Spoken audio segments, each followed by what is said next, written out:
So Erin, as you think about the new era of risk, the first thing that comes to mind is weather and the horrible weather we've seen all across America.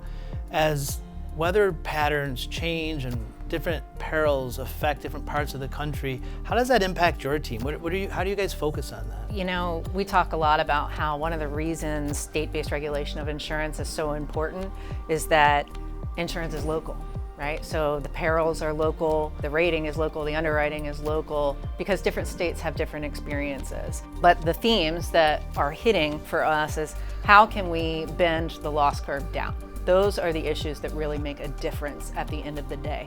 So we work on things like building codes, statewide building codes that have real enforcement. We work on conversations with policymakers about things like real mitigation. And I don't just mean, the things that you can do as an individual policyholder.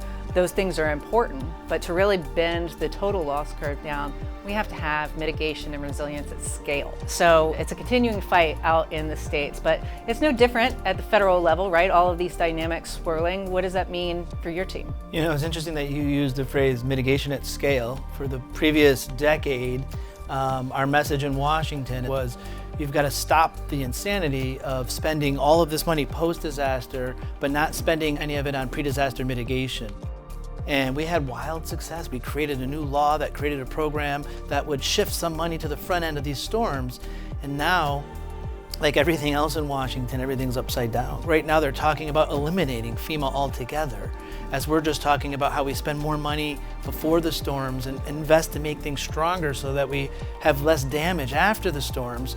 So we're now engaged working with members of Congress trying to think through what a reimagined FEMA might look like. Let's turn to Mark. Mark is a insurance company person, right? So as we think about these themes of extreme weather, what does that mean to you? And more importantly, what does it mean to protect your policyholders in that context? We are a mutual company that does business in the state of Nebraska, South Dakota, and North Dakota. And really that kind of the central part of the United States has been very heavily impacted by wind and hail losses. And really what's happened over the last 4 or 5 years is those kind of extreme weather events are adding up to very significant losses for insurers. Business as usual, or doing the things that we've always done in the past, is not really a good path forward. And so NAMIC has been a wonderful voice on behalf of those of us who